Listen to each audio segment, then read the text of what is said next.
Do.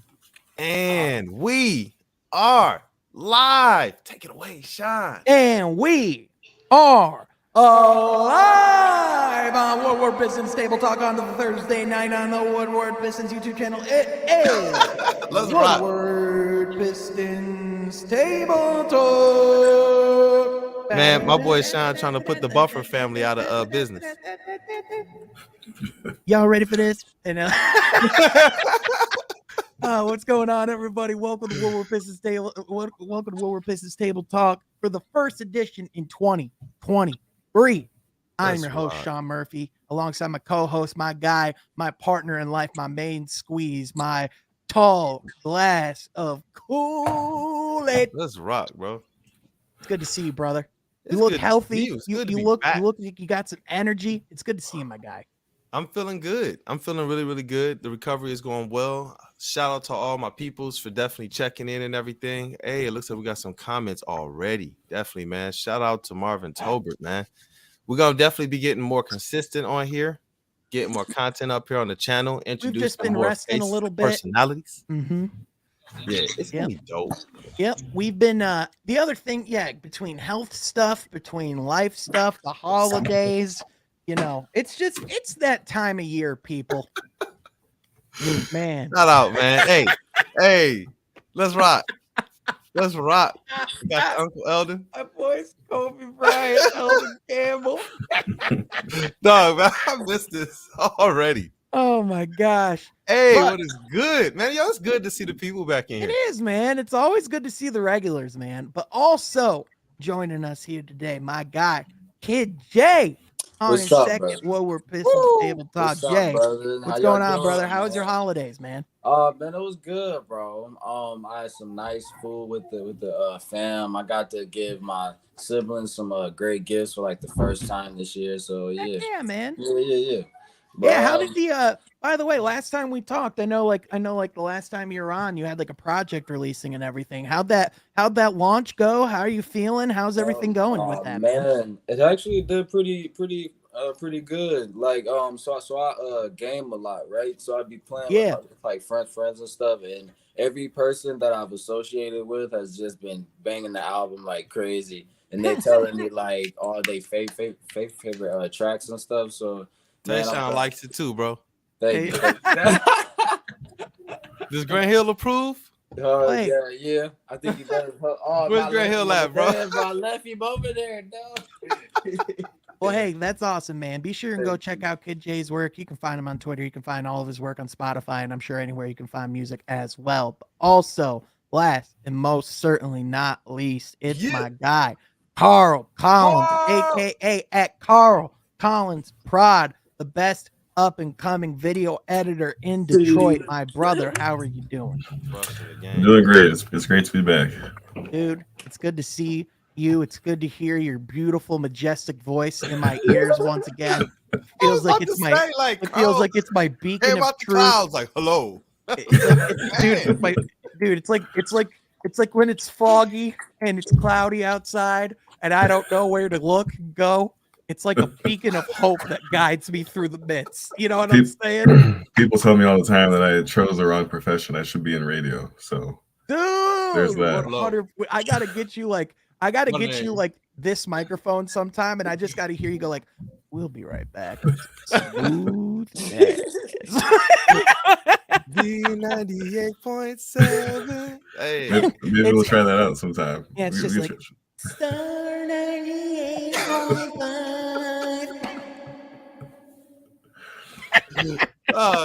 Oh man. Well, anyway, we guys, are singing like Kid J not over here, man. I'm sorry we're embarrassing you, bro. I'm so sorry. No, all that singing y'all doing, I think y'all trying to get signed over here. I'm trying. No, I'm. If anything, I think I'm scaring any potential producers away. So I apologize about that. I should probably stop before I do that for Jay. But anyway, wait till Kool-Aid and Murph, bro. I already told you, Sean. I'm not rapping with nobody else except for you and Kid J, bro. It's gonna be fun, man. Yes, we're gonna have some fun. But man, we're gonna have some fun here tonight too, because we have a lot to discuss, a lot to catch up on. A lot of basketball has been played, guys. And the Pistons, believe it or not, their seasons, when Cade Cunningham went out, the season didn't end. Like, it's very much still going. In fact, there's a lot of good things happening. And one pretty cool thing that happened, that the Pistons got a win against the Golden State Warriors last night on their home court off of a buzzer-beating game winner from Saddiq Bey, completing the season sweep on the Golden State Warriors. By the way, the Warriors, even though they have the worst road record this season, have the best home record in the NBA. That was only their third loss all season at home, even with Steph Curry being out due to injury. So the Warriors are no joke. I mean, Clay just scored 54 a few nights ago. Cool as a walking bucket. So we weren't playing a team that was lacking firepower. So not one bit. The fact that young guys came out and performed like really quickly, like Jalen Duren, like he didn't miss a single shot. He only had 2 fouls. He hardly turned the ball over. Man. He looks ready, man. Jeez. I'm ready for Jalen Duren. And we're gonna talk about the rookies. I see we already got people talking about Bojan. We're gonna definitely recap. I think zeroing in a little bit more on that game, Saddiq and Killian, but just real quickly. And I know Sean probably already got some stuff planned for this one, but listen, guys, the Marvin Bagley news came out today. He's going to life is pain. Life is pain. Life is pain. He's gonna be reevaluated in 6 weeks. Listen, he had hand surgery today. I still am trying to figure out what quite happened. They even gave the exact time that the injury supposedly happened, and I try to go back and look at it. I'm just like, Sean, play it again. Life is pain. That's all I can say. That's all I can say. I don't know what else to say. I don't. Yeah, I don't know what else to say, man. Just wanted to give that update at least. But if the panel got anything to say about the Marvin Bagley news, Sean, take it away, brother. I think it's an absolute bummer because, there's just certain guys that for whatever reason, first of all, Chuck, it's good to see, your beautiful avatar in here as always. Speaking of a beacon of light, Chuck, you are my true beacon. Anyway, anywhom, back to what we were talking about, which I totally have to remember. Oh yeah, Marvin Bagley. So the big thing with Marvin, it's kind of unfortunate because of the injuries that he even had this season are totally like tacky, like freak injuries. Like even like the slip in the preseason was like on a wet spot on the floor. That was like a total freak, just like a total freak thing. This injuries to his hand, like we don't even know like when it happened. Like that's like the weird thing about hand injuries is that they can be, like a certain severity level, like Domantas Sabonis has a broken right hand right now and he's still playing, but like that could be that it's less severe than Marvin's because like Marvin had to actually get surgery to repair the fracture that was in his hand. But also it just kind of feels like Marvin Bagley could be approaching like Anthony Davis territory in a sense where like for whatever reason you just keep racking up these tacky tic-tac injuries that's just keeping you off the court. And it always just seems whenever he's getting momentum and whenever he's like actually like getting some rhythm and playing pretty well, that he just gets sidelined. So for me, like the big thing with Marvin is like obviously I think it's been pretty fair to say that like I don't think he's been anything that we didn't expect him to be this year. Like I feel like he's been more of what we got from Marvin after the trade deadline, especially like off the bench. He maybe hasn't, provided that like that high of a scoring burst. He maybe hasn't been that consistent on the boards, but for the most part, I think like, he's been Marvin Bagley. Yeah, he was Marvin Bagley, right? And he slimmed down this year too. He was a little bit more nimble. Yeah. And I thought that it was playing well into his ability to get up and down the court even much better. And to see him go down early with that knee injury, that was the thing that we were all remarking about is how nimble he looked, how quick he was getting up. Anyone that was at that open practice saw it. And after the knee injury, he didn't look like that to start this. When he finally came back, that burst, that spring, that stuff was kind of gone. And it was still kind of Bagley, but the improvements that he had made over the offseason, just injuries, man, they zap you. And that stinks because you're right. It's not like he's re-injuring things or re-aggravating things. It's like weird nagging issue after just weird situation. Like you slip on a wet spot, you're gonna probably tweak something. You know, Yeah. the way I guess his hand got caught up. I just don't know, bro. I just life is pain, bro. I don't understand it. When push comes to shove, there's just guys that for whatever reason are just more susceptible to getting hurt. Like do y'all like you know that friend that for whatever reason that just like always has an injury or always is like doing something to them, like for whatever reason is always in the ER. It's like, dude, weren't you like what did you do? Like, Yeah, I call it hey Sean, I call it being injury prone. Yeah, You know, yeah, you man, know, exactly. It's just like you're just one of those people that for whatever reason, like if there's gonna be like a flying panel of glass falling in a random part of the world, you're gonna be the person that gets crushed by it. Like that, like Right. I'd bet that for Marvin Bagley, man. It just feels like part of it's bad luck. It's just unfortunate. Yeah, it is. It is, man. Carl, man, what are your thoughts on it all? For me, it's just disappointing because we just extended him. We're hoping that he's a guy that will improve even more than what we've seen. And of course, we've seen the same thing happen with Killian, where like any sort of momentum or progress that you make is taken away or stopped by injuries. And so, of course, it's disappointing to see that. But you know, it happens, and just got to move on from it. That's just the bottom line. Yeah, and like it's not. It's one of those things where I don't think Bagley was ever seen as a core piece of the puzzle. Like, you know, like No. I don't think, you know, like I think he's a guy that Kinda we're supporting. hoping to be like a reliable rotation guy that can come in and bring us offense if need be. But like even then, like, you know, whatever happens in this year's draft could potentially even negate that, right? So like that's just thing. kind of the Yeah. it's kind of like as we're talking about like this being the season that guys are trying to like as the Pistons are trying to figure out who's going to be here in the long run and who isn't. This feels like this is a particularly big blow for Marvin Bagley in particular. Not Yeah. saying that he can't have another opportunity or that he can't even come back this season, but like like anytime you're missing time, especially when you're in that type of situation where Bagley's trying to prove himself, it's a blow. Yeah. The one silver lining that I will take away from here is that I feel like Troy Weaver is shuffling the deck and he's kind of putting the cards where their values are. You know, when you pick up your hand, your deck, you start shuffling things. All right, this goes here, this goes there. And a lot of times when you're rebuilding or when you're trying to put together any type of a team, you have a hard time getting players to accept the role. You know, especially, you know, guys who were drafted second, guys who were drafted in the lottery, guys who are still on their first or second contracts and things of that nature. So what I see him doing with guys like Saddiq Bey, Killian Hayes, Marvin Bagley, being able to get these guys to kind of buy into the overall team aspect. And sometimes these injuries or trying to rearrange and refit these lineups, I think it presents these opportunities for them to see, you know what, team-wise, because a lot of these guys, they're getting opportunities to go out there and play, and they're seeing where they're winding up. You know, it might not be to the levels that they thought, but they could still be contributors on a winning team. It might not be as starters, it might not be as the most minutes, but Marvin Bagley is somebody who, you know, I like what he provides when he's in there, but it might need to be something that's more managed. You know, his minutes cut down a little bit. He can't be what we used to depend on when he first got here. It was Cade and Bagley. You know what I'm saying? As soon as he got here, that pick and roll combination did wonders. But then the second year, like you guys said, things can change quickly. They got Duran, they got Noel, they extended Bagley, and obviously they have Stu. You got 4 big men where last year we were clamoring for them to add somebody to help out Stu.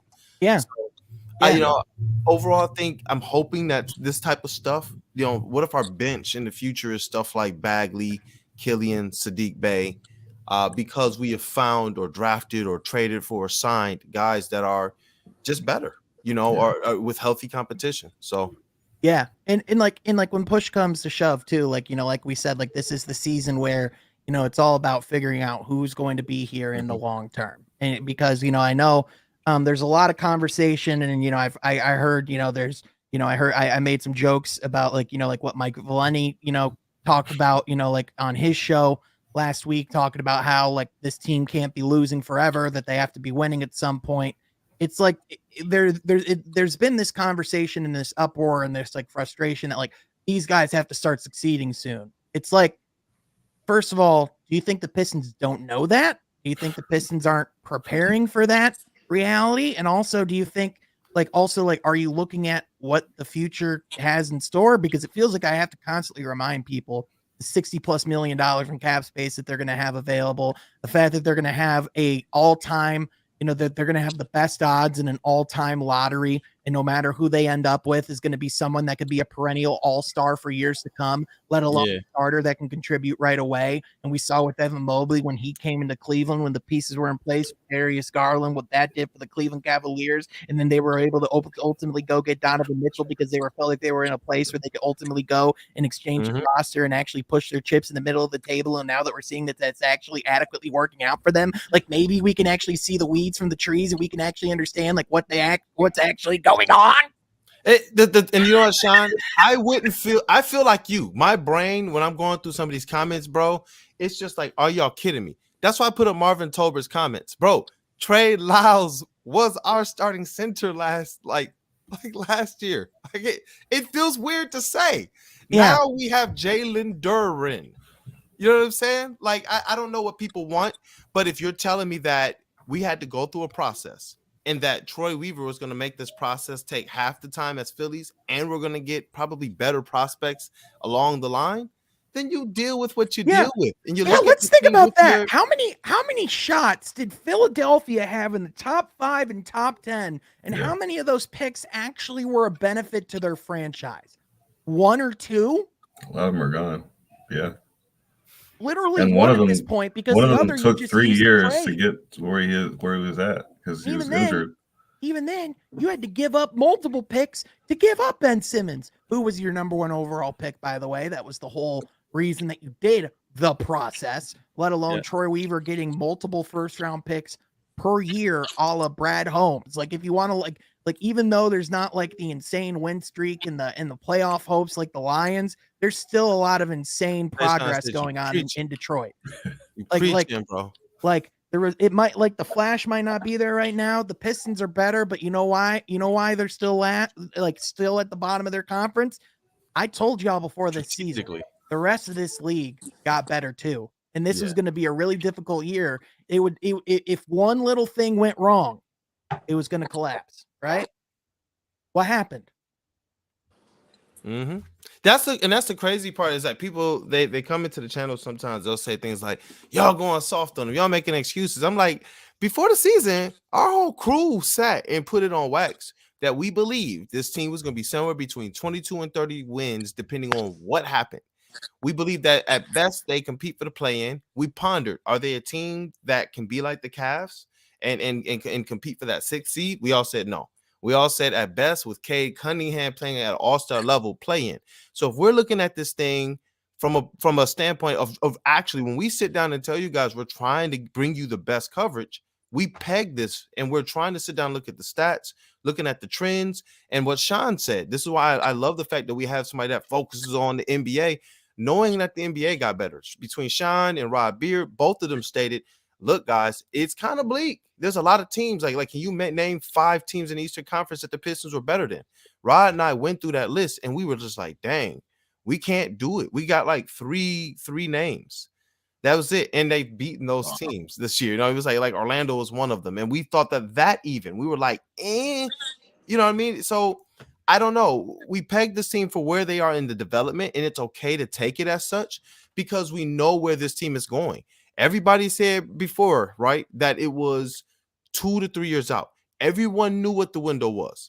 I see it. I'm about to put that up now. Everybody knew what the window was. Everybody. And I keep sharing these clips. I'm glad you put this up. Yeah, I think I put this on Table Talk before. I'm not entirely sure. I have a couple Rockets clips I want to show actually, because people keep coming to me and saying, Sean, the Pistons have to fire Dwayne Casey. He's the problem. How do you not see it? How do you not see that he's the clear issue? What would you need to see for Dwayne Casey to be on the hot seat? I want to show you right now the difference between a stable rebuild and an unstable bro, rebuild. Don't play yet. Don't play. Look at his face. Just look at his face. So I want to set the background real quick. Eric Gordon has been a part of the Houston Rockets for years. He was there when James Harden was on the roster. He's been there when this team has been terrible. He's been through multiple regimes. So this isn't new to him. And with all this talent they have, multiple top 3 picks on their roster, a lot of guys, that in theory they should be improving and getting a little better throughout the season, right? And so they asked Eric Gordon how he thought the team was improving this season. And this was his response. Are you seeing the improvement that you thought you would see when the season started? There's no improvement. He said, there's no improvement. And he said it with no facial expression. He said it with no second thought, no hesitation. He said, no, there's no improvement. Shout out MK, and the second bro. one, we talk again about let's get the head coaches specifically. I keep bringing this man up in particular. I know his father just passed away recently. His father, Mr. Silas was a legendary head coach. I'm not picking on this person in particular because of who he is as a guy, because every account of Steven Silas is that he's all class. In fact, part of why they brought him into Houston was because he was a calm figure, an even keel presence, someone that could bring stability, and someone that could always be a calm head in a room. This was him the other night in a blowout when they were down by 23 to the New Orleans Pelicans. He had to be held back by his assistant coach. Now, when this is Stan Van Gundy, and you know that this is who he is, this is nothing. But when you start seeing head coaches start to go out of character and start to be different than who they are, that is when you start to worry about your head coach. That is when a head coach is starting to feel the pressure. The difference is, Kool-Aid, you've told me before, like Dwayne Casey knows what's being said about him. The difference is he doesn't care because he knows what he's meant to do, and he knows, and he's not straying from the mission. That's why the Pistons were able to go in and get wins against the Warriors, by the way. Yeah, no, he has his marching orders from Troy in terms of what players that Troy needs to see. Like, how does Troy make any decision if he doesn't know how certain players play in certain roles and such? So it's like, he's getting his marching orders, and he's been more vocal about that lately. In the press conferences, he's come out and just straight up said it. No, listen, obviously where we are in the season right now, it's about development. It was always about making sure the young guys could develop, but right now it's about seeing where guys are going to be. Like, he's saying things like this now.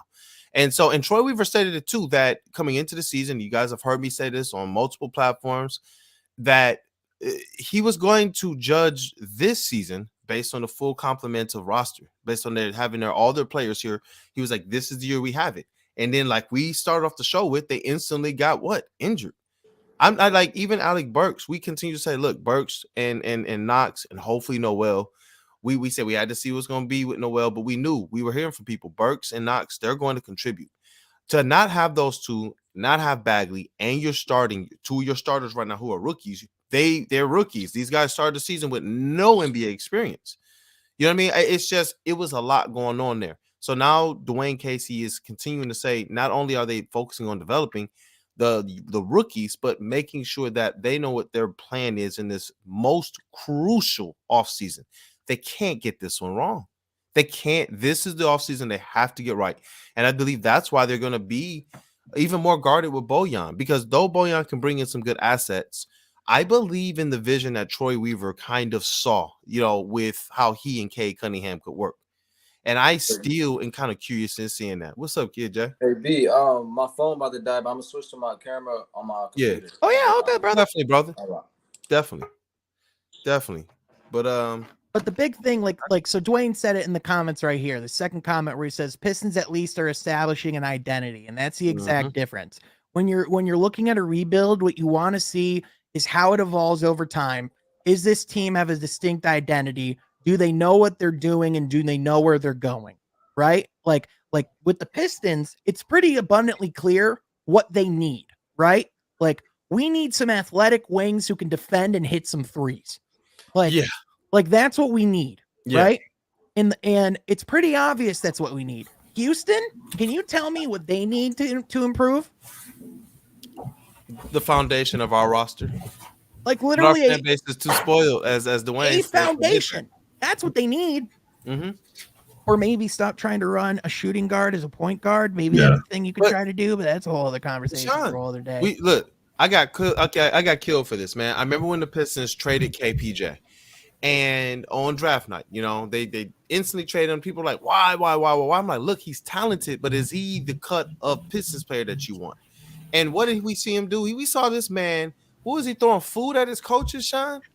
Throw a bowl of soup or chili. He took the most ball-hungry, isocentric, self-centered, egotistical player on the team and said, "Hey, go play quarterback."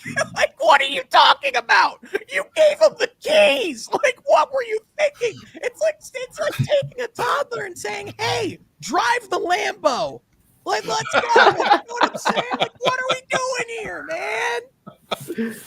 It's not out MK. You can't throw soup. They traded that man so quick, dog. I was just like, and I was like, look, it's not even like about it. I told you so moment, man. Hold on. I missed the table talk, dog. Drop buttons. I'll do anything. Hey, somebody said this Sean just turned to the gingerbread man.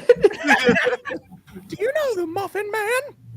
What not listen to relay? The Muffin Man. The Muffin Man. A lot of people don't know, but he was actually the voice of the gingerbread man. Yeah, that was actually was that's actually- actually where I got my start. That's actually how I got some of this equipment. You know, Shot, bro. I like this comment, dog. he used to remind me of the Pistons with Rip Iverson. That's exactly it, man. Like that's the thing. Like the ultimate. Like, and you know what? You know what was distinct about that team? How it didn't make sense. How it didn't have an identity. How you wondered what they were doing on the court together. Right? That's exactly what's going on in Houston. They're just trying to, like, it's clear that they want to have a ton of guys who can score the basketball and be an explosive offensive team. That's what they're trying to build. Be young, dynamic, athletic. That's great and all. That doesn't work on in execution because you need something that makes sense on a basketball. Bro, free Jabari Smith, please, please. And whoever said Duran's looking better than him, man, I'm glad we have Duran. I would have loved Jabari Smith too, but yo, I am so glad we got Jalen Duran, dog. What a heck of a pick, man. What a heck of a pick. But Sean, I want to get your take, man, on Saddiq Bey, Killian Hayes as of late. I will supply a few little stats here. 40.5% from three over the last 15 games for Saddiq Bey, bro, on almost 6 attempts per game, 5.6 attempts per game. Saddiq Bey, he's been crushing. He's been crushing from outside. You know, he's starting to settle in like we've seen him do over the last 2 seasons. Now he's done it again this season, where the 3-point percentage catches up and then the scoring starts to go bananas. I don't know what his touches are going to look like this year because he's sharing the floor with a lot more usage guys now, Bojan, Killian, Alec Burks and whatnot. But he's really starting to catch on to a role, whether that's catch and shoot, or whether that's with the ball in his hands, or whether that's getting into the paint. And then Killian Hayes, man, his last 15 games, this is music to my ears, bro. 12 points, 7 rebounds, 7 assists, 3 rebounds a game. And Sean, you got to tell me, bro. Oh my gosh. Okay, I knew it was something in the comments that had to have you going, bro. What did you read, Sean? What did you read, man? Sean is Van Gundy's love child. With who though? With who? Chuck, you gotta give us another partner. Andre. Oh my god. Oh man, Sundays are gonna be wild in the future, bro. When we get this thing going, I'm so serious. Sheesh. But bro, Killian, Saddiq Bey, these guys are starting to look like our preseason predictions, or like what we had hoped to see out of these guys. Saddiq Bey is really shooting a lot better than I even thought. 40% is pretty wild. But they're starting to look good, man. What do you think? Sustainable? How are you feeling about it? I just want your overall thoughts about it. So when I listen to player comps, I don't listen to the player comps from ESPN or from analysts. I listen to player comps from general managers because that tells you what they expect of the player that they're getting and what they want out of that pick, right? So with Cade Cunningham, Troy Weaver made the comparison of Larry Bird. With with a guy in Jalen Duren. They've made the comparison of Sean Kemp. They've made the comparisons of, of like Andre Drummond's rebounding ability, Dwight Howard, like that type of athletic big, right? What was the comparison that Troy Weaver made to Killian Hayes on draft night? It was Goran Dragic. And if you look at the way Killian's played, if you look at especially over the past month, if you look at like the stats and like you look at the type of player Killian's been, it looks a lot like a young coming into his own Goran Dragic. And even if Goran Dragic isn't like, even if you don't get a superstar like player with that pick, Goran Dragic, when he was at his best, helped lead the Heat to the finals in the bubble. When he was actually given half decent teams, he could win a ton of games. He was in Phoenix for most of his career, putting up 20 plus points a game. Goran Dragic was a walking bucket, probably one of the more underrated NBA players over the last decade. So being compared to him is by no means a consolation prize. Yeah. So and he made an All-Star game too, All-Star appearance, most improved player, and all that. If that's the arc for Killian, I'd listen to this. Like, tell me this doesn't sound like Goran Dragic. This is the last month, 18 games of Killian Hayes, 12.4 points, 7.2 rebounds, and 7.2 assists. Like, this guy's all over the stat sheet. He's being the quarterback and manipulating the court, but he's confidently taking shots. He might not always get you 20 points every night, but you know what? He gets you a bucket when you need it. Yeah, with Killian, what I want people to start paying attention to is just points responsible for. He and Jaden Ivey are going to be two guys that, as their careers go on, they're going to have some, I believe, some points responsible for at the top end of the combo guards and point guard categories. Because it's just amazing. When people look at what Killian does just with scoring, it's like, are you looking at anything else he's doing? Even against the Warriors, those 13 assists, man, the budding chemistry that he's pick and roll chemistry that he's starting to develop with Duren, being able to hit. I've said this since last season, man. He's elite at hitting shooters in the pocket, killing from anywhere on the court, from any slot, two-hand pass, one arm angle. It doesn't matter, man. He is elite at hitting the shooters in their pocket. It's amazing. What's up, bro? By the way, Goran Dragic's career averages 13.5 points, 4.7 assists, 3 rebounds, 36% from the field, 46% from the field, 36% from 3. You're telling me you don't take that as your backup point guard? You're telling me you don't even take that as potentially your starting point guard on a winning team? Like, that's his overarching career. Like, that is like at the apex of Goran Dragic's powers. Like, this is a guy who's averaged 20 points a game at points in his career. Like, Sean, I totally agree with you as far as they want to expect him to drop 20 every night, right? But you don't have to drop 20 every night when you can feed your teammates the way that he does. Right, he had 13 assists. Right, on the Warriors, bro. That's crazy. You know what I mean? Right, like, do people remember how Chauncey played back in the day? Like, he was a guy where some nights he'd go out and get 27, other nights he'd get 7, 8, and 5. Because he was going out and feeding Rip, Tayshaun, other guys on the team, because that's how winning basketball is. You don't just have one guy going off every night. You don't just have one guy shooting every single shot. At least that's what you don't want. Oh, that's nice, B. That's nice. It's a big shot. Come on. And he walked around like it too. Chauncey never, and this is what I love to see out of Killian now, man. When he came back, I wanted to see how the confidence was going to look. Killian just looked like, yo, I'm back. I hit somebody in the face, like in the head. Like, that's what he looked like. And Chauncey walked around like that too. I don't know, which NBA player he popped, but Chauncey was walking around when he got here as a Piston, like, yeah, I belong here. MK, that's not addressed to the people that are regulars in this chat. I know y'all remember Chauncey. I'm saying to the people that don't remember, the people that are trying to compare him to James Harden. I'm like, serious? Like you want Killian shooting 14 times a game? That's just not him, dog. It's just not.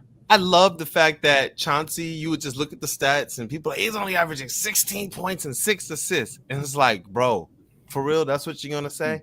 Hey, Sean, you offending people in the chat. They're like, do I remember Chauncey? I know, that's what I'm saying. I'm like, I'm sorry, guys. I promise. Like, it's not you. It's not you. It's me.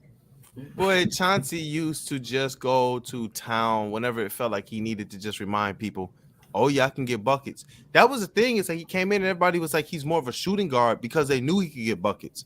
Larry Brown helped to unlock something with his playmaking, and I think even just slightly before that, the Pistons could tell he has it in him. And that chemistry that he had and that team that he had, though, man, with the going to work Pistons and the way that was brought together, I do see a lot of the same characteristics in this squad as well. Even though I believe they're looking at the bad boys for their overall foundational blueprint, I do believe that the going to work Pistons look back at the bad boys too. So it's cool. But that's how Isaiah played too, though. Like if you go back and look at him, like he wasn't he didn't average like 30 points a game. He like his career averages are like 18 points himself. Like and even if you listen to Dwayne Casey, what he said after some of these solid scoring performances from Killian is like, glad to see the ball going in for him, glad to see that confidence, but ultimately we just want him to be the point guard. We want him to be the quarterback, and that's what we want out of him. And when he does do that, that's when he does great. By the way, last night against Golden State, 13 assists in his first game back, 0 turnovers. Yep. 0 turnovers. Like, hey, guy golf has clap a that special one. vision, man. Got to get the golf clap going for that one. Just a little one for Killian there, bro. Hey, and listen, how confident do y'all think he's gonna be when he goes back to France? How confident you think if he comes back from France with Victor Wembanyama on his team? Oh, geez. I'm just saying, like you really going there. Sean, that's where all our the heads are gonna go, man. I'm definition. just saying. That's the definition of free assists. Can you imagine? Killian's running a pick and roll, bro. With Jay people were talking about the French Revolution in 2020. They didn't see the real French Revolution that was coming in 2023. But bro, I'm serious. Could you imagine that? Killian's coming down the court in his Ivy, K, Duran, and Vic on the court with him, bro.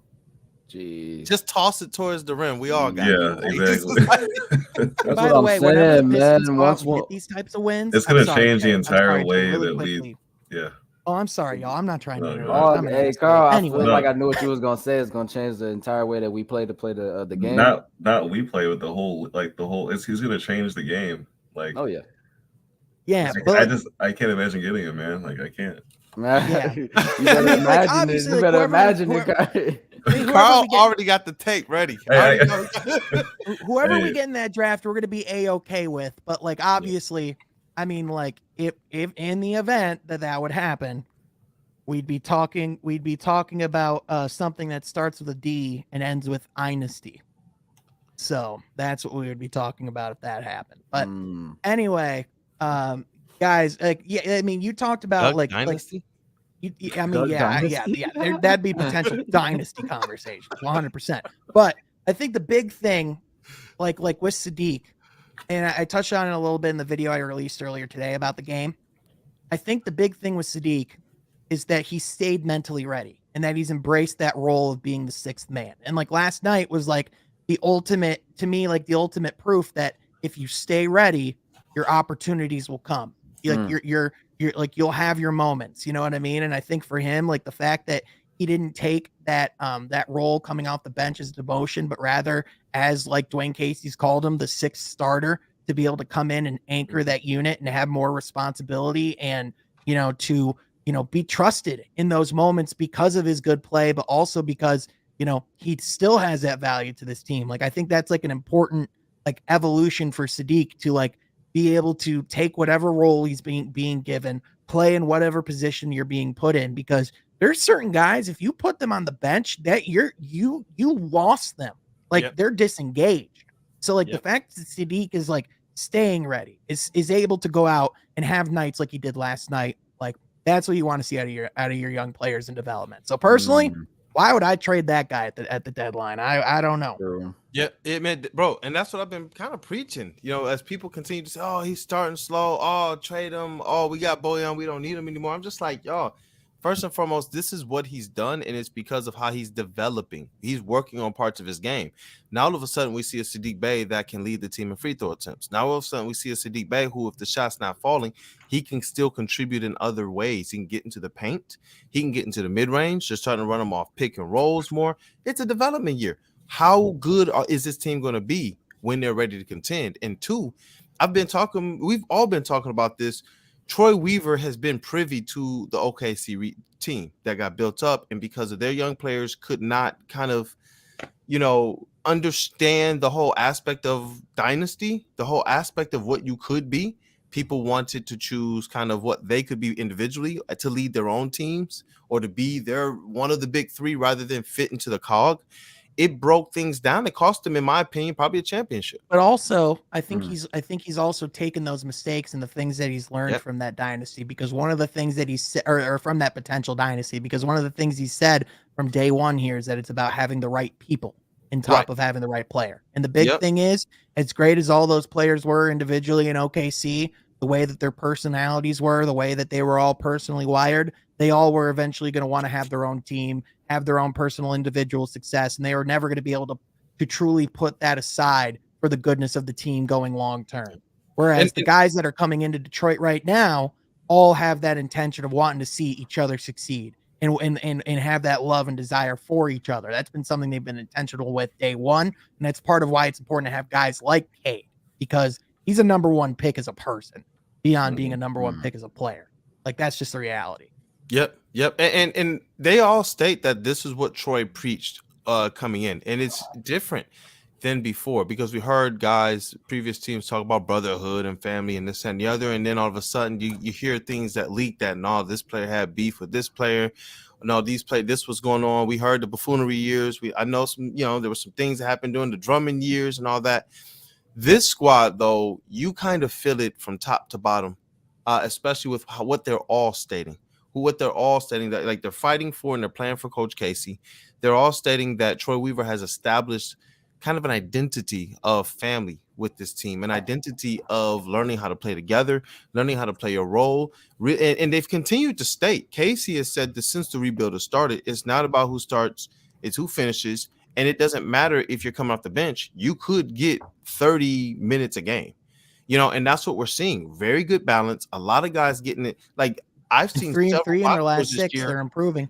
Yeah. And I've seen a lot of box scores where you look and you're like, yo, all the starters popped off for like double digits or close to it.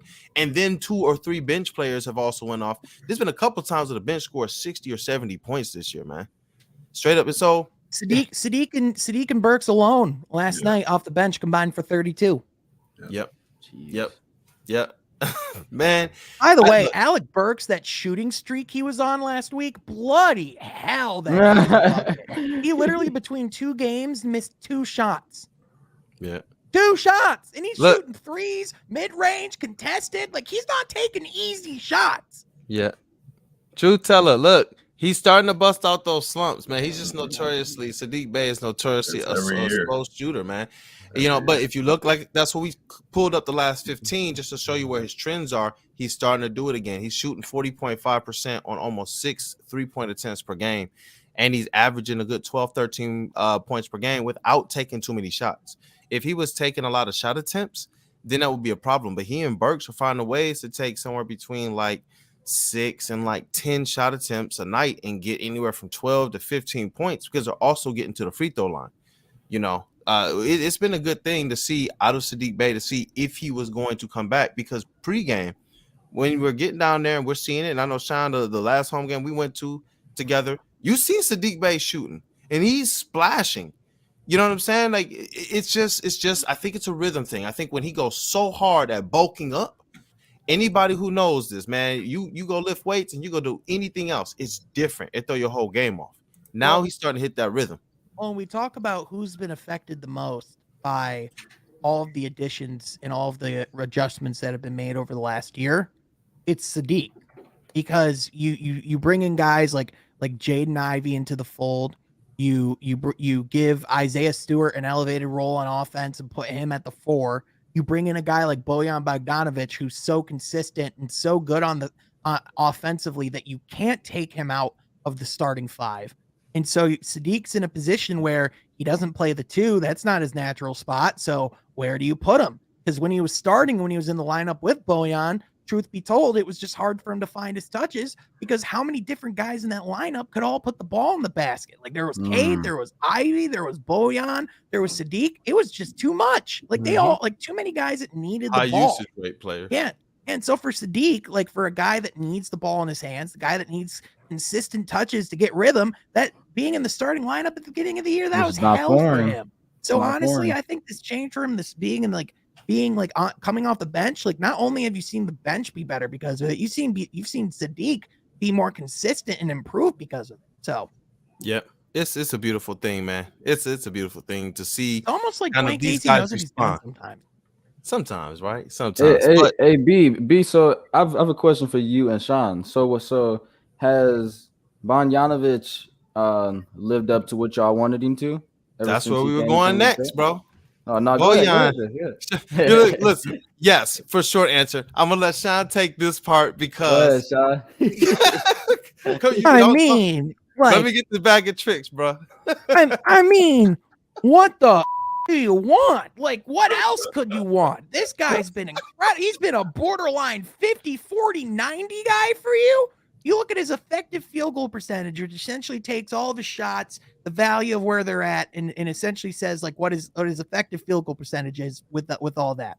He essentially shoots 57% from the field if you put all that together. God. Please say that with any sound effect, bro. 57%.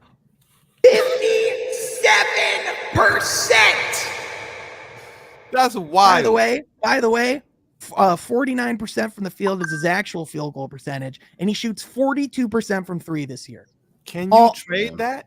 Well, 6 from last night. Of course you can. By the way, while averaging career highs in scoring when he's 33, because of the touches that he's being given, like his game can scale to whatever role he's in. So like, you telling me the prospect of like, because here's the thing. I know we talked before this season. Like, I remember we had Alec Burks. He was like, oh, yep, he's gone. Bojan, it's like, yep, he could be here for a bit, but potentially we could trade him. He's probably gone.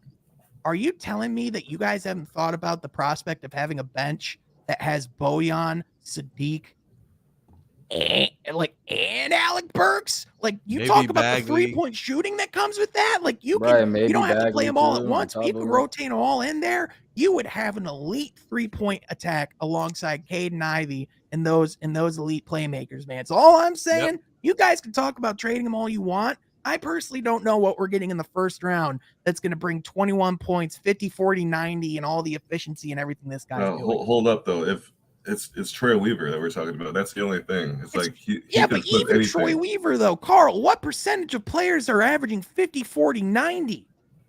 Not too What do many. you think, though, Not Carl? not too many shots. Like, what percentage of NBA players ever average 50, 40, 90 when over 20 points a game, when he's putting up as many attempts as he is? Like, at a certain point, like it's kind of like, you ever see that Family Guy thing where it's like you can either choose the boat or what's in the secret box? And he's like, "Ooh, I'll take the secret box." And Lois is like, "What are you talking about? You take the boat." And he's like, well, no, like you could be anything in that box. It could even be a boat. It's like at a certain point, like you're like going and you're trying to like see this mystery and the potential and like what this player potentially could be, when in reality, you already have what you're looking for in the door.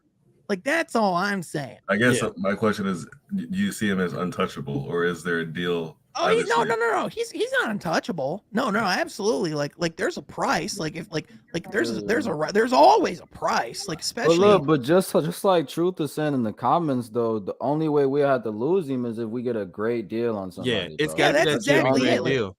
Like, you don't do it unless you're thrilled with what you're getting in return, because clearly the reason why Troy Weaver traded the reason why he traded that Jeremy Grant was because he clearly had a thought of wanting to go get Jalen Duren.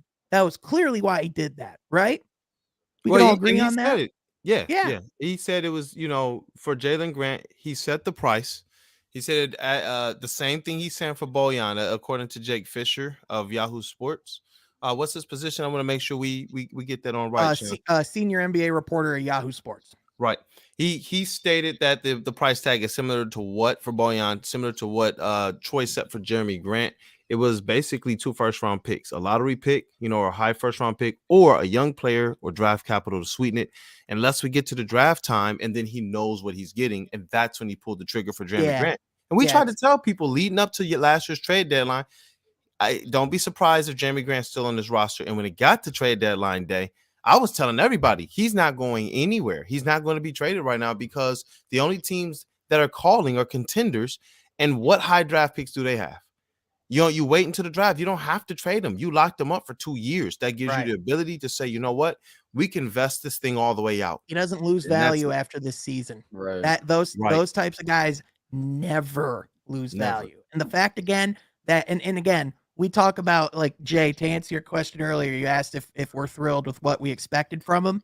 Mhm. All we gave up was Saban Lee and Kelly Olynyk.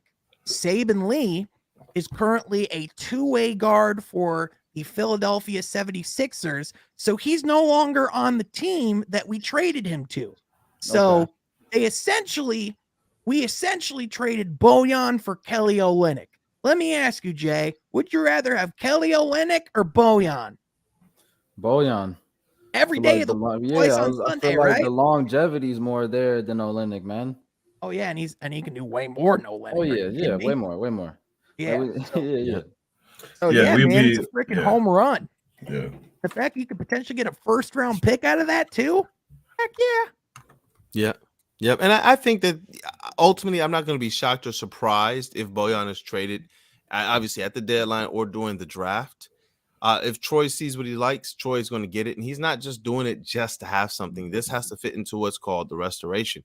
If this was a rebuild, yeah, you do what you've seen Boston teams doing. That's just hoard.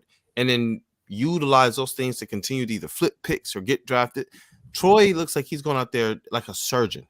He knows exactly what he's like meticulously and strategically going out there to do. And that should make us all comfortable when he has assets like this. Because how many people flipped out, bro, when he signed Jeremy Grant to $20 million? Right. Nobody was flipping out when they started seeing him play. And everyone was out less when they saw what they flipped him for. That's so true. Know what I'm saying? What do you say, Sean? I get everyone's losing their minds. Yes, like the Heath Ledger I joke. You said that, but I was like, I love the movie, so I was like, let me get this, let me get this out of Sean twice without having to pay for it. Like they watch him go and get Bojan Bogdanovic, and they don't say a word. But then they go and get Jeremy Grant and sign him the money, and they let everybody loses their mind. Oh shoot, boy. Where's my mask at, man? I could do a whole Joker impression and monologue and everything if my voice was better. I'm telling you. Stop giving away the Murph secrets, man. Like I should get on this. I could like get that Joker like that like background music on my soundboard and be like, oh, it could be crazier than usual. Let's put a smile on that face, bro. Wait till you see the rest of my my Cade Crusader hookup, man. I got some upgrades too. We're gonna act a fool. Oh my gosh. We're gonna have to act out fan dialogue. How fans and Dwayne Casey would talk. Face to face. So I'm not gonna lie. I'm not gonna lie. So I've been looking for some more NBA merch to buy, and I think I found the perfect site. Have you guys heard of the Twitter account NBA Paint? You say Have NBA you heard Paint? of that account? Yeah. NBA Paint. Well, they sell shirts of their creations as well. And I just saw that they have a shirt that is the design RJ Carrot, and I need it. As in RJ Barrett from the Knicks, they have RJ Carrot. Jeez. I saw someone has a shirt where they say it's Rudy Gobert.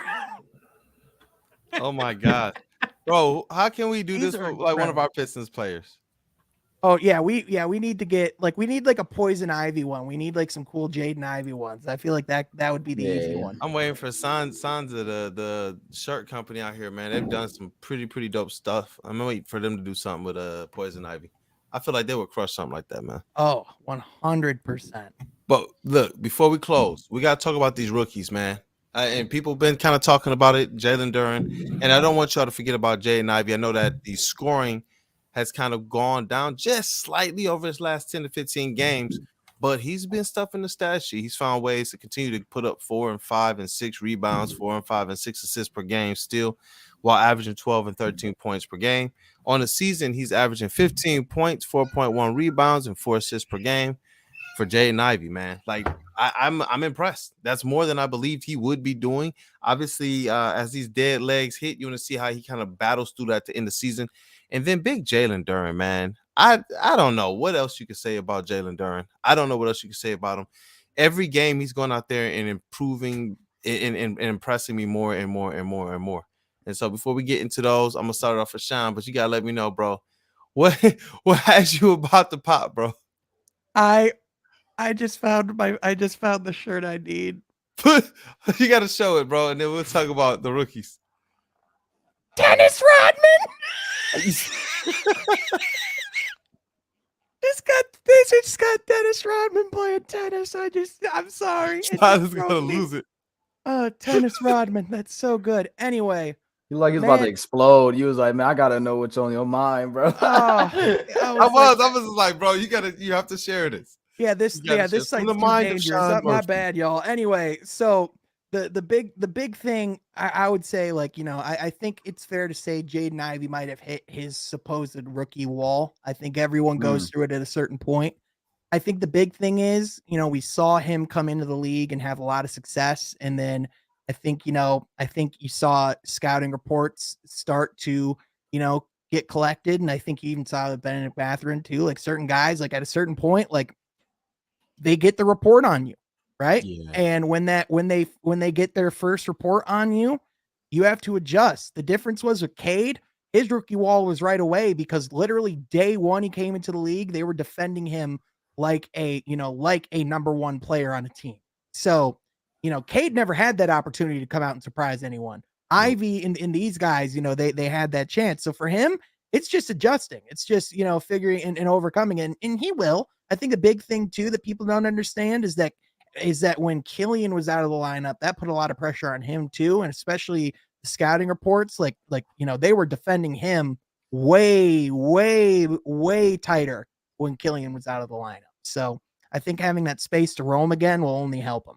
Yep. And what I like about Jaden Ivey is, you know, over the last 10 games, I don't know how much of a rookie wall it actually is. You know, he's actually averaging more points per game than his season average. He's at 15.3 points, 4 assists, 3.3 rebounds. When you open that sample size up, he hit a little bit of a rough stretch, but over the last several games, he's actually been doing pretty bad, been doing pretty good, except for I think one game that one of those games that Killian Hayes was out. And over his last 10 games, Ivy is shooting 40% from three. 40%, man, on four. Let me see here. What's the 3-point? 39.3 on almost 3 3-point attempts per game. Just under 3 3-point attempts a game. That's pretty impressive. Sometimes I'm looking at the game, and for some reason, the eye test is not telling me that he's shooting 40% from three. At all. It's really not. But what the eye test is showing me is that despite what I see from his scoring, you know, like I said earlier, I'm looking at the box score here. His rebounds and assists over like the last several games, you're seeing high numbers, a lot more frequently than you did to start the season, which means he's figuring some things out. He's figuring out how to stay active and how to stay involved, irregardless of what the scoring might be. And I think that that's a sign. That's a great thing to see out of a young player. Out of a young player who's, you know, despite, like you said, it's clear he hit that rookie wall because my eyes are seeing, you know, like he looks like he's slowing down a little bit. You still see the burst. You still see him run every now and then, but it's not the same as when we were in the beginning of the season. Yeah, these are the points where it becomes apparent, like where you have to grow, where you have to improve. Yep. Like these are the things that they're exploiting. It's like, okay, how do I overcome that? And I think you've seen him try to like integrate his mid-range shot more. I think you've seen him try to like change things up and like change his approach. But you know, all you can do is stay aggressive. That's really the only thing you can do. And you know, it'll come. I mean, he's insanely talented. He has a super high basketball IQ. He's really athletic. You know, he works really hard. He'll come. Yep. He comes from a basketball family. He's gonna be fine. Yeah. But Jalen Duren, bro, he's averaging about that double-double over the last 10 games. Hey, let me tell y'all, to be 19 years old and almost averaging 10 rebounds a game, bro, is ridiculous. That boy, Hemi Neutron. That boy, Kembe Mutombo. That boy, Hemi Turner. Like, that's all I'm saying. Like, he's him. It's what he is. Like Jalen Duren man. has arrived. The fact Insane. that this guy, ever since coming into the starting lineup, is already a walking double-double before he's even 20 years old. Like, forget about it, man. The league's screwed. It's over. They can have their fun all they want. But once And Jalen his Duren's field in goal his percentage prime, is 63. 70% over the last 10, bro. It's crazy. His Crazy. shot He's just playing selection, within himself. man. But you know what's crazy to think about is that apparently in college he had a little bit of a jump shot. If he can somehow develop a jump shot, even like a mid range, like, you know, at least not stretch the floor per se, but develop something where he's a double threat, inside and out. He'd be dangerous, man. I'm telling You you, know, bro. with him and Victor, man, it's gonna be. I'm telling you, look, Speak y'all into gonna existence. See, speak into existence, man. y'all gonna keep hearing me use Dragon Ball Z references even more. Like Dragon Ball Z and Batman is it, and it's like Jalen Duren is Jalen Gohan, bro. It's Gohan. It's like, where did this kid get all that power from? Like out of nowhere, every game is exponentially better, and it's just like I don't know where it's coming. Like even in the games where it's like, all right, he got 6 points, but 18 rebounds or 12 rebounds, 15. They're not calling any plays for him. When he doesn't score, it's because they're literally not calling plays for him. They're literally not running no pick and rolls, and he's not begging for the offense, pining for the ball like we've seen some big men across the league do, and then all of a sudden they just pout and don't play well. according to Cleaning the Glass, Jalen Duren gets about 13.4% of his team's missed field goals. That's in the 91st percentile in the NBA. Oh, that's huge. This guy's one of the best offensive rebounders, and he's not even 20 years old. Like he's literally like he's not even 15 starts into his career yet. He's already a top 10 offensive rebounder in the league. Like what else could you ask for? Like we were literally having conversations back in June or July on whether or not this guy was going to be on the cruise. That kid's never going to sniff a G. No, I wasn't having that conversation. He's never going to. Oh, I mean, we were all. I was about to say that. That don't even sound like a conversation we had. We had summer league. We were like, nope, that's done. But we talked about it. We were like, it'd be. Yeah, we said let's see if he could pass the big man triage. That's what we continued to say. I told people, like, look, let's coin that. We're going to make sure that this guy can go out there and play active defense, rebound, and he can play well in the pick and roll game. You know, clearly that was the intent too when they brought in Nerlens Noel was to be that number 2 guy and for Jalen Duren to come take that spot. Here's the thing. He just took the spot day one because they've been in love with him and super impressed. Like that's the reality. He came in and he blew past the organization's expectations. Yep. Yeah, I remember being at Media Day for the Motor City Cruise. Got to talk to the head coach, DJ Baker, who did a fine job with the draft picks last year, who went down there, the Pistons draft picks. And we were like, hey, when they came up. Any relation to DJ Khaled? You know what? They're just as hip, man. They really are. DJ Baker, he's a cool dude. And it was interesting because he told me, like, yeah, we'll be ready if Jalen Duren comes down. And he just looked at me and Mike Curtis from the Detroit News and was just like, but I don't think he's going to spend some time down here. Like, it was just kind of the way he stated it. And that was at a time when we were still kind of pondering things, still going on the table talk. And that's what prompted, remember, we talked about on the show, what are we expecting from him? And I said, just based on his measurements, based on what we've seen other bigs do that at least look like him, he should be able to pass that big man triage. And if he does, he's good to go. And I think all of us stated, we don't even need to see him necessarily in Summer League, but as soon as we did, we understood instantly. He at least has the tools, the size, the skill, the athleticism to be able to make a difference on this team right now. Why? Because if Trey Lyles was making any aspect of a difference or impact on this team, you telling me Jalen Duren couldn't? You know what I mean? Like, it just, man, what if they do? What if Drummond does? Because when a player talks the way that Drummond talks about coming back, don't they generally go out of their way to make that happen? Like, do you think Drummond would give the hometown discount since they also made sure he got paid when he probably didn't earn it? It is a great idea and concept. However, I want Jalen Duren to be everything that Andre Drummond couldn't. And I hope if Andre would come back that he would actually be a great mentor to Jalen Duren and say, hey, don't do the same things I did. Don't make some of the same mistakes I did. Focus on your game. Focus on what got you here. Focus on why like on like what made you you, because we saw Andre Drummond, in his time in Detroit, in my opinion, he could have been spending a lot more time honing his craft, like on the defensive end, being more focused on certain disciplines, but instead he was trying to get a 3-point shot that was never added to his arsenal because it wasn't good enough. So like for me, like I think like with the Jalen, like with the prospect of those guys playing together from a rebounding standpoint, man, it would be dangerous. But at the same time, I think there's like talking about like, having the right people in the building. And like like Andre's on his 6th team now. And if you're on your 6th team in like 2 or 3 years, there's generally a reason, right? I'm not trying to poo-poo on the idea because I think there would be positives, but he's on his 6th team in 3 or 4 years, guys. I think it's just fit. After he left Detroit, there was a lot that went on up top mentally. He's been open and honest about that, and so I do want to be fair to that. He's just been kind of taking the time, I think, to just explore the NBA. And I'm not saying he was terrible in Detroit. That's not what I'm saying at all. It's just like, again, like, Andre is just the type of guy where we've talked a lot about. He has insane potential, right? Like his ceiling was super high, right? It's just, it comes down to those certain intangibles up top, but also he was put in a position to fail because he was put as the number one guy of a franchise when that just wasn't him, right? He was picked to be a number one guy as a franchise and then put on a bench. That was with nobody like around. That was the problem with Dre from the get-go, whereas with Duren, he's being brought into an organization where we can openly, and we know we can sing the praises of Coach Casey and his development. LeBron James can, Kyle Lowry can, DeMar DeRozan, among other players in the league throughout their development.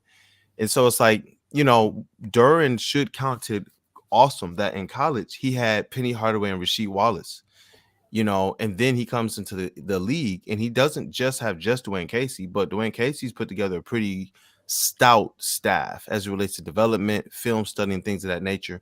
And I believe that by the time Dre realized he needed to develop his game, I think he was looking at the era and not looking at what he needed to do to improve just his game.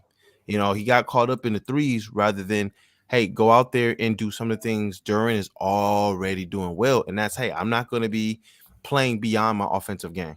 Duren has found a way without a 3-point shot in the 3-point era to be the effective player that we all thought Drummond could be. And then when you get that contract, that changes everything.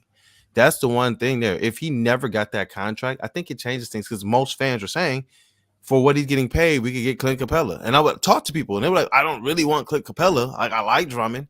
But if he was just getting paid less, or if he just worked on these skills, and it's just like, man, Joe D probably, for as much as Joe D probably, I think that's the reason why Dre got paid all that money, he probably also set him up for failure long term too. Well, yeah, and that's what I'm saying is that he was put in a position to fail where like he just wasn't that guy, right? Like he just wasn't. Like as good as Andre was and as much as he could bring to the table, as elite as he was as a rebounder, should have been like a 4th option, 5th option on a good team. Like he could have been exactly. And even Reggie, we've seen him be on a team that could make playoff runs and be awesome.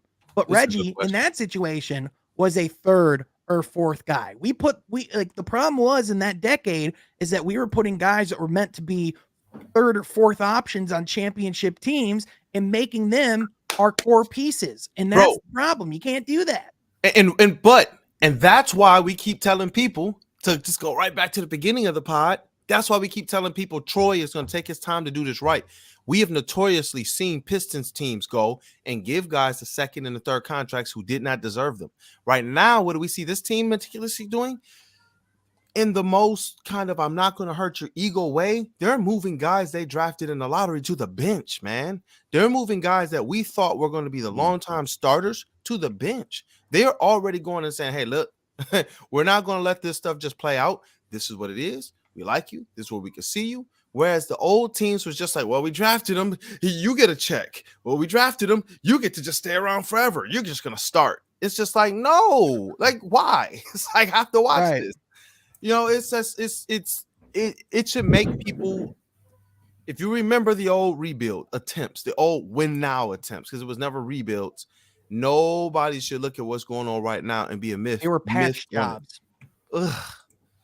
Barely that, man. Mo Cheeks. Come on, bro. Coach Custer.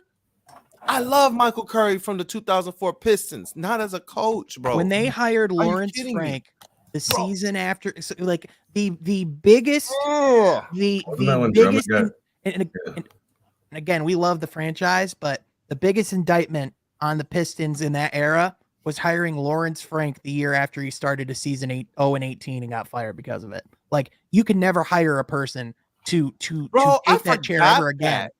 I forgot he did start horribly. He was fired. Oh, when and he 18, it was hired. one of the worst starts in NBA history. He was fired because that team, that Nets team, was historically terrible, and they brought him in the year after he was historically terrible. And you'll never guess what he was as our head coach. Historically terrible. Like, you never could have saw that coming.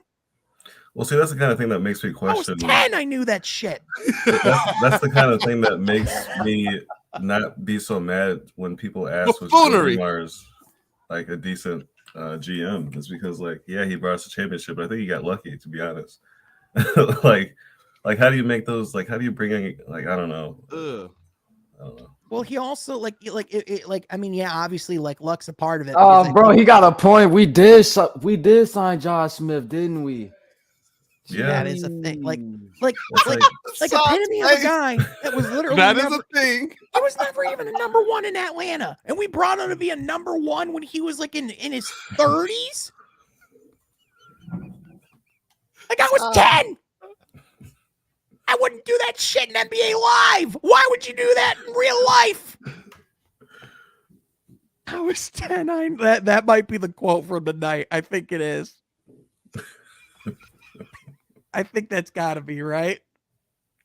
I was 10. I knew that shit. Even Kid J, like, wait, dog, we really did sign Josh Smith. It's like, I love breaking bread, man, with you guys. I really do. Because it's just like, dang. Sean is 12 now, for the record. We had Steve Blake, man. Like, come on, man. Like, Hold on. But these are your prime fan years, though. Mhm. These are like, I'm just sitting here like, oh. yeah, these are my formative years. Yeah. They started me young with the expectation of 50+ win seasons every single year. And then they said, nope. Bro, How I about love 50 to Tolliver, 60 but he really losses? was.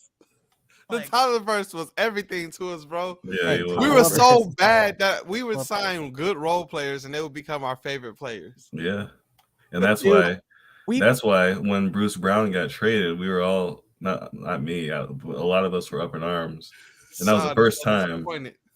where we kind of realized that things are changing. Don't pass out on us, Sean. Don't do it.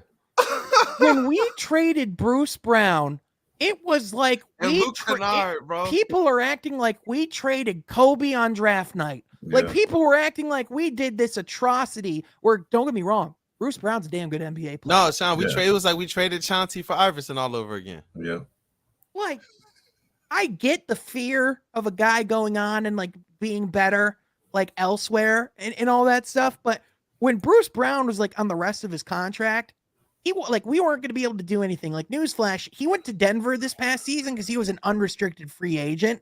Like, he was going to have that right. He was going to do that no matter what. Mhm. Like that's the reality. So, like, I'm just saying, man, that's why I'm so patient. Like, whenever people are like, how can you keep like justifying this? Like, to answer your question, because I was around the years when our young core was Kyle Singler and Jonas Jerebko. I'm Yeah. willing to wait until we actually get something adequate and something that's worth building around. I was gonna Because I bring know up what Kyle it's Singler. like Yeah. when we keep trying to build around manure. That's Right. all I'm saying.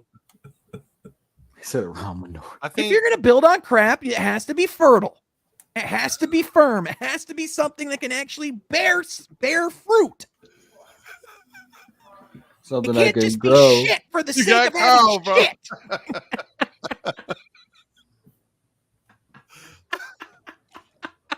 welcome back, Table Dog. The first table talk of the new year.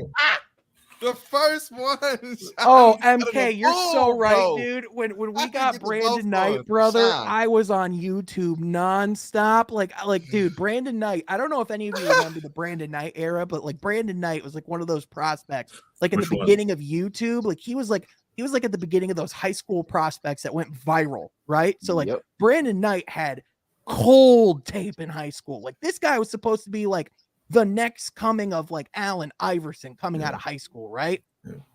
So when we drafted Brandon Knight, I was like, it's over for the I was kinda league. geeked We too, got man. a franchise guy, and he Let you was down. a bag of potato chips.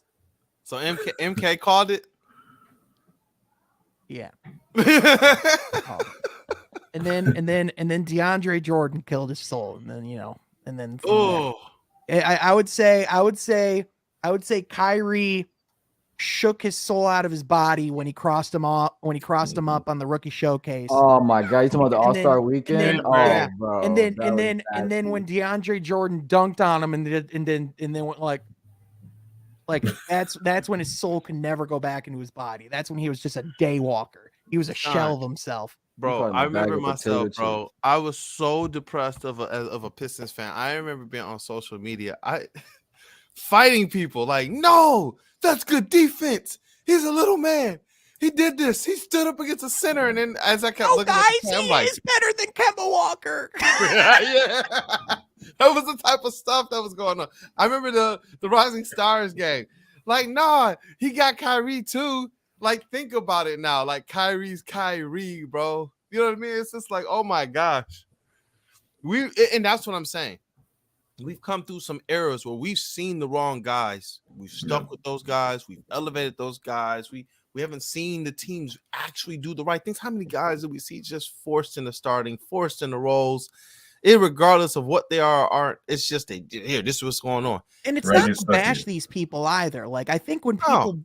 people, in fact, I think when people boo Andre and people boo Blake, I don't think they're booing them as people. I think we're booing what they represent, and I think Yep. we have to separate the players and what they represent, because I think in the reality, like Andre did work hard to be good in Detroit. Blake did work hard to get us to the playoffs, but he wasn't like Blake wasn't the one that went and made the trade to go and save his job rather than think of the long-term goodness of the franchise. Like Stan Van Gundy, you guys know he went and traded for Blake so he could try and save his job before the end of the season, right? Like, that's why he did that, right? Right. Like he And literally Blake- mortgaged like 5+ years of the franchise for his personal job safety. And by the way, he still got fired at the end of the season. Mm-hmm. Oh my gosh, bro, man. The comments about Brandon Knight. We No, really they ripped don't off a keep band-aid going. tonight, dog. Look at the I comments. think we just uncovered a collective trauma that we've been covering up for years. And now we're all like, oh, Brandon Knight. Ready for another one? Greg Monroe. Yeah, Moose I'm seeing it. Monroe. I'm Oh seeing my it. god, man. Yeah. Mm. And then while all our players, except for the exception is Chris Middleton, everyone else who left, I mean, we took a bunch of castaways from other teams and thought that we could make a playoff, which we did. We made a playoff team. Hello, darkness, But, my old friend. but yeah, basically, I I mean, come to talk with you again.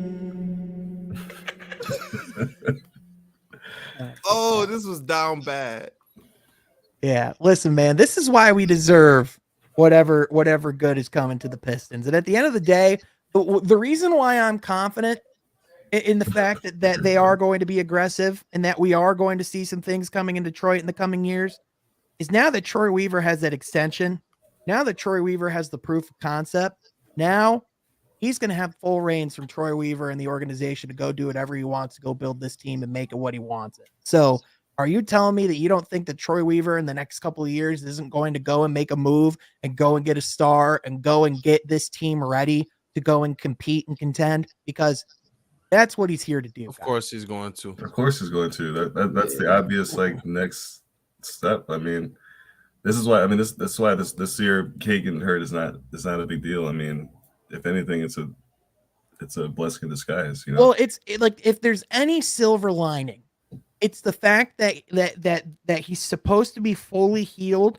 and to be able to resume basketball activity at the beginning of the summer. The Right, fact so he that can he's going to still, the fact that yeah. he's not only going to be able to have a summer to get his feeding under him and to work with Ashton on like, getting his conditioning back, on getting his game, on getting elements of his game back, for not being able to play for months. But in addition, he can work on his game as well. He can still have a summer to go and play runs, to go and work to work on his craft, to improve his shot, to do anything that he wants. The fact that he's going to be healthy this summer is huge. Mm-hmm. Oh yeah. Yep. And bro, I think that's a show. I think that's a good one, man. It's a good first table talk back. This audio, we definitely got to get up, man. Oh, yeah. By the way, people, listen, Woodward Pistons Table Talk is going to be available on all podcast platforms soon as well. So if you miss any aspect of it, or if you want a quick way to kind of get around the audio and whatnot, it's going to be everywhere from Spotify to Apple, Amazon, and everything in between. So look out for that. I'm really excited about it, especially as we introduce some more people to the Table Talk. I love this stuff, man. I love hosting this stuff with Sean. He does a great job, and he keeps us all entertained. Definitely. And we're going to start to get some more content on the channel as well from some of our newest and some of our oldest Table Talk members, including, some of the ones that are not here right now. Lexi, she's going to be dropping by every now and then. Steve is going to be contributing a lot of draft coverage. But we got Kid Jay as well, who's going to be stopping by. He's going to be doing a lot of music projects for us. Hey, bro, I want parts of the album, man. I'm trying to play it underneath some of our clips and everything. Oh, I got you. Get all that going. Yeah, for sure. Yeah. Cardi extraordinaire, man. I hit him up about something, and it's going to be dope. It's going to be dope, man, as we continue to try and get the production of everything together. So I'm looking forward to it. But Sean, brother, you want to take us out? Absolutely, man. Ladies and gentlemen, boys and girls, everybody around the world, I want to thank y'all so much for tuning in to Woodward Pistons Table Talk. And each and every one of you that are part of the community, the fifth chair and the other member at the table. If you like this podcast, if you like this show, be sure you like this video, subscribe to the channel, be sure you share with your friends as well. Also, be sure you go and follow all of our people as well. I am not going to go read through that. I never thought Jonas Jerebko was a star. I thought he was an empty bag of chips floating in the wind. Anyway, if you like this pod, be sure and share with your friends. Join in the conversation down below. Be sure you go and follow my guy Kool-Aid at Detroit Kool-Aid on Twitter. My guy Carl Collins at Carl Collins Crowd on Twitter, as well as YouTube. Are you on TikTok and Instagram as well, Carl? I am. Yep. All right, perfect. Same handle. Same handle. Yep. Perfect. Go follow him. Go follow him on all of there because he has amazing edits on each and every platform. Also, last but most certainly not least, go and follow my guy Kid J on social media. Go find his music. Go listen to his project. Go support the positive. Go support the positivity movement and everything this young man's doing. We appreciate having him here, Jay. Always good seeing you, brother. Definitely, brother. I appreciate y'all. Yeah. Yes, sir. Oh, and listen, again, while we got y'all here, would you all, in about a couple months, attend a Woodward Pistons watch party with all your favorite personalities from Woodward Pistons? And we're going to try and get some Woodward sports guys. If you would, please put it down. We're going to try and have it at the Imagine Theater. Tell Woodward you want a Woodward Pistons watch party. Hey, tell Woodward Sports, put it in our comments, put it on their comments, and it's going to be a live night, man. Food, drinks, fun, personalities, and Pistons, man. It's going to be a dope night. So if you're going to be there, definitely put it. Hey, look, if you could be a part of the stream, Chuck, please put down Chuck, we'll Skype you in or something, damn it. yeah. Chuck got to just be a part of it or something, man. We'll have your comments live right in.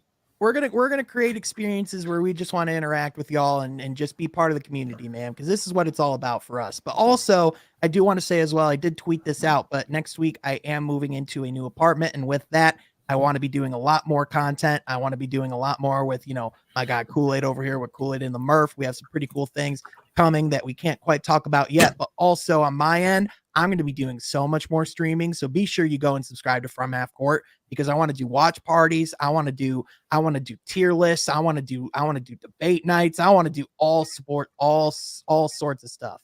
So I'm telling you, man, the content's coming in 2023. I want to take this ish to a different level. We're just getting started. It's about to be with dope, that- man.